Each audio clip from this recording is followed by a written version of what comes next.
I love to beta test games.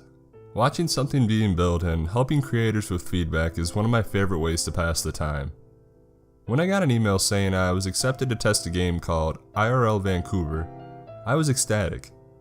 I don't remember signing up for it, but I'm always on sites like Kickstarter, so I assumed it just slipped my mind. The email described it as an open-world, real-life simulator set in Vancouver. The quotations around simulator seemed strange, but I assumed that English wasn't the developer's native language and I glossed over it. The game was attached as a zip file to my email, which was definitely not normal. A quick antivirus scan and a 3.2 gigabyte file eased my worries. However, I went ahead and installed it. A plain white loading screen filled my monitor with a tip in the middle. Remember to train IRL before hunting the pariah. Being new, I had no idea what that meant, but I was excited at the prospect of multiplayer. The game finished loading and I was presented with a black screen. After a few seconds of confusion, I realized I was in a dark room and I had to wait for my character's pupils to adjust to it. That was honestly a pretty impressive start to a real-life simulator. But I would have liked to create my own character.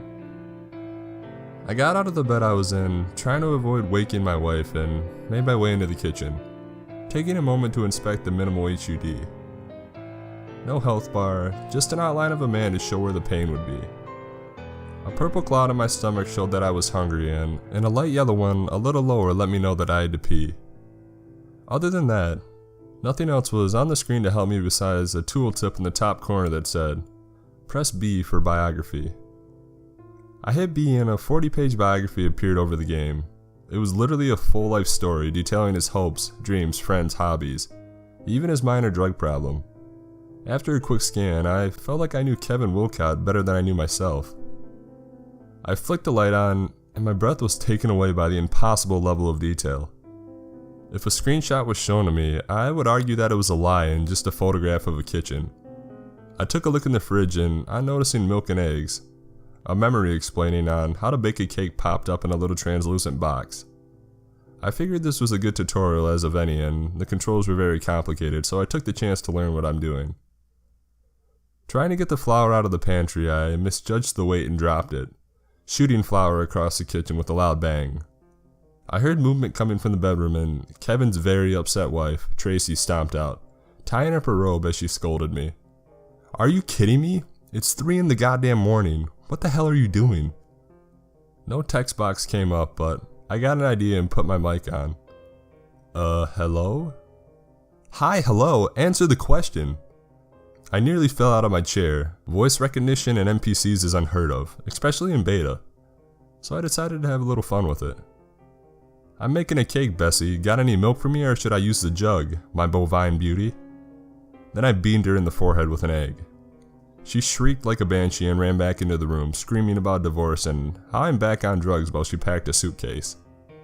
On her way out, I chased her through the yard, peeing on her heels and in the car as she got in before she backed out of the driveway, and spinning the tires as she took off down the street. 15 minutes later, I realized cooking was done in real time, so I decided to call it a night and check again in the morning. The next afternoon, I loaded the game up again. To my surprise, I wasn't Kevin, but a doctor in the middle of performing a surgery. As I ran through Dr. Tamika LaChance's bio, the nurse in the room started asking if I was okay. I realized this game doesn't pause, so I apologized, trusting the tooltips, and I dove into the procedure. 20 minutes later, the patient had passed away, so I did what any gamer would do in this situation. I hopped up on the table and proceeded to teabag the corpse. The nurses obviously didn't take kindly to this, so I spent the next 7 or 8 minutes fighting them off until security showed up and pepper sprayed me. The next week went pretty much the same, even playthrough was somewhat completely different. I drove through Vancouver like a maniac, punching hobos, stealing old people's canes and walkers, that kind of thing. I was feeling pretty confident in my abilities, so I decided it was time to hunt this pariah. I asked myself where to find them, but the mic picked up the question and a GPS arrow appeared. It's not much of a hunt if they direct me, but I figured with such a huge map, this was just for ease of use. About an hour later, with the cops on my tails after running over a couple people on my way there, I pulled into the alley, pointed out by the arrow. I made my character, an amateur bodybuilder named Nathan Struthers, get out of the car and maneuver around the dumpsters blocking the entrance just as the police showed up behind me. I rushed around the corner to confront this guy, but I was stunned by what I saw.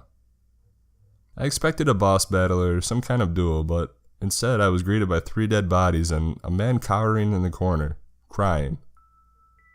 I heard the cops closing in, so I snapped back to reality and moved quickly to this guy. He was muttering to himself, "It's not a game. It's not a game," until my large hand gripped his throat and pinned him to the ground. For a moment I felt legitimate remorse. The look on his face was of mind-breaking fear, but he made no attempt to fight back. I never actually wanted to show mercy to an NPC before, but I felt like he had the information I wanted. Unfortunately, the cops turned the corner and yelled at me to stop, so I took the chance while I had it. I gripped his trachea and pulled. Just as the gore started to pour out, however, the screen went black and began to show me my stats. People killed, 78. People injured, 217. Lives ruined, 503. Acts of compassion, 2. People saved, 0. Brutality, 7.5 out of 10. A message appeared on the screen.